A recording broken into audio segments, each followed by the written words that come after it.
The other day, I was going through my shelves and planning my next reading when I realized how sometimes we limit so much ourselves on what we consume. Like, have you ever started thinking on what type of books you read or movies you watch? Books that are worth the hype. Top 10 most read authors since starting BookTube. I don't think it's a joke anymore.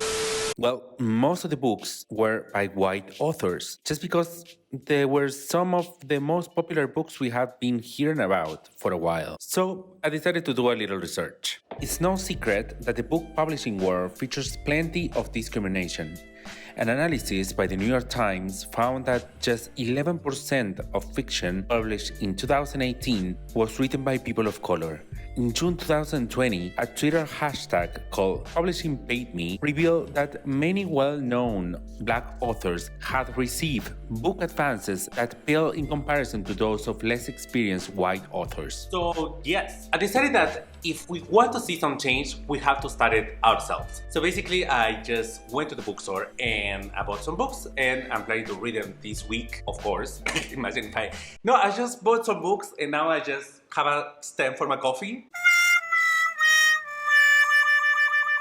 I bought them last week, so I've been reading a lot of them. The books I've chosen were No Son of Grief, Americana, and We Should All Be Feminists by Chimamanda Ngozi Adichie. I hope I pronounced it well. Then I chose The Vanishing Half by Brit Bennett, 7 Days in June by Tia Williams, Such a Fun Age by Kylie Reid, and Within These Wicked Walls by Lauren Blackwood. If you want to know what my thoughts are, just keep on watching. And believe me, I have been pleasantly surprised about all these ones. The first one that I read was actually 7 Days in June, just because you know that it's a book that I've been having on my shelf for quite a long time, and it was about time for me to go into it. 7 Days in June has one of the most beautiful covers that I have ever seen. It talks about a woman called Eva Mercy, which is an erotic writer. She has this series of books about vampires, and the main character in that book is inspired by her ex-boyfriend. So basically, after some years, they're planning an event on which she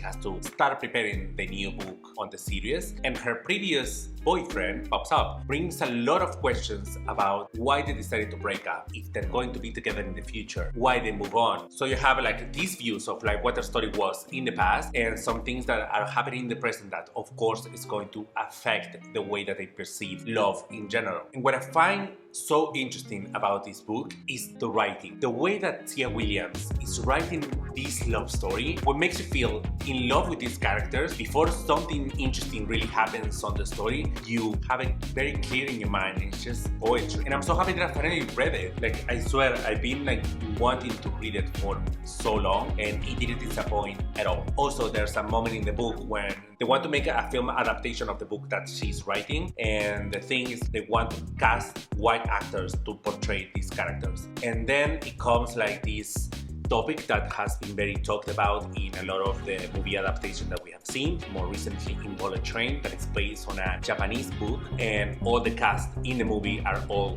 white people. That are not just details, are an important part of what these characters are and the past that they have. It's an important topic that they talk about in here, and I think that was super nice and very nicely touched. It touches some subjects that I think are very important in today's world. Then the second book, I'm actually going to talk about the author, Chimamanda Ngozi Adichie. We Should All Be Feminists was actually a speech that I heard parts of in a Beyonce song in Flawless. Feminist. A person who believes in the social, political, and economic equality of the sexes. And that was my first approach to this author. It's great the way she finds words to express this movement. She has a way with words that you will immediately click. The second one that I read was No Son of Grief, that even though it doesn't talk about race, and as I say, the way that she writes about it, it's very personal. You always feel like you're in the mind of the main character. You're in the heart of it as well. And by that, that, I mean, you're in the center of where all these emotions are evolving. And it knows to the grief that it's such a short story. It's a personal story as well because it's about her life. It's a true story. I think that it's something that you're going to feel very represented by. It makes me cry and it will make you cry for sure. And I absolutely recommend it. And the third one that I read from her was Americana. Americana is a book that I wanted to read for so long. I actually listened to the audiobook, which is a personal favorite. It adds up so much to the story, like the accents, for example. It's the story of Ifemelu, which is a Nigerian girl that traveled to the US and she left her boyfriend. There's a promise that they're going to meet in the future. The story just talks about a lot of years that have happened since she left. I'm not going to say what happens later, but I absolutely recommend it because it goes so much in details about her feelings and you are so present in her mind that by the end of the book you miss Ifemelu and you miss all the characters that happen there. 2 days later.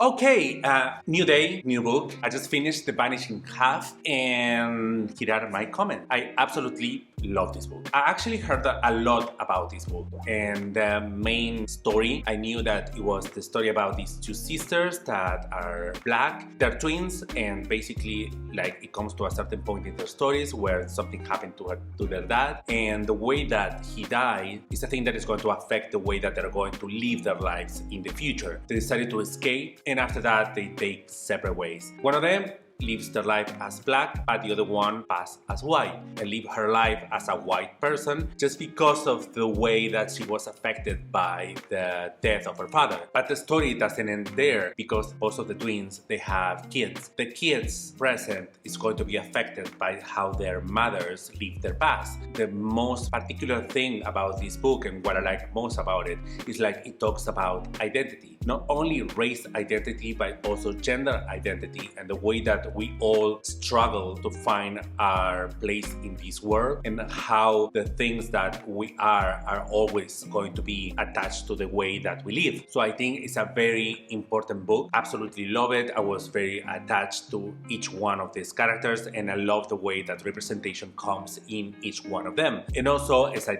said with Tia Williams from 7 Days in June, the way that the author writes, it's like, oh my god, it's just poetry.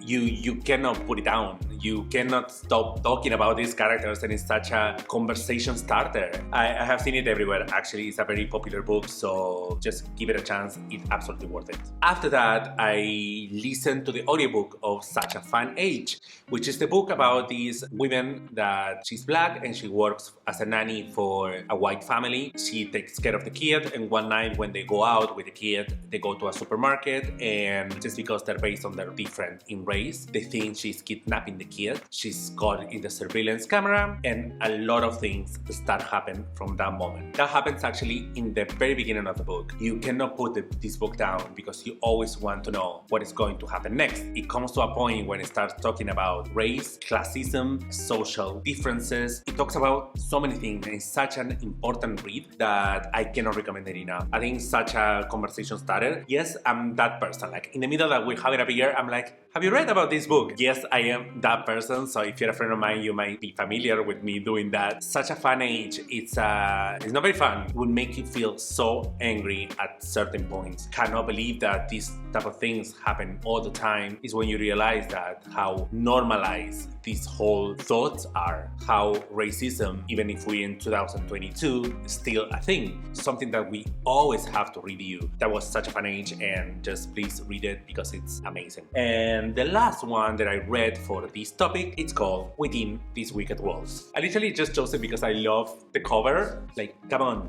look at it. Okay, this is a YA book, and that's very different from the other books that I was talking about that are way more mature and adult. This book is about a girl that is called Andromeda. She's a Deptera or Deptera, something like that. Deptera. Which is basically like a house exorcist. So when a house is haunted, they call this person to kind of go and cleanse the whole atmosphere. There's a full cast of characters living in there, and one of them is going to be her love interest. Well, as I said say this book is YA, which makes like such a big difference with the topics that the other books are talking, and actually was my least favorite out of all this list. Just I think the story wasn't strong enough. It was at some points nothing was happening literally. It was just kind of like building up to what it's going to come. So, and because it's building and building and building, you wait for something massive to happen. I don't want to spoil what happens in the end, but it wasn't my favorite. It's okay, it's nice, but it wasn't my favorite. So yes, here is the end of the video. Here are all the books that I have read for this topic. I hope that you loved it and that you enjoy it. If you have any other book that you would recommend, if you like this type of books or want to make some comments about it, just please leave it on the comments down below, because we love to read about it. Thank you so much for being here. Please don't forget to subscribe, to like it, and to share it so this channel can grow. And yes, I will see you next week with a new video. Bye kiddos, have a nice week. Mwah.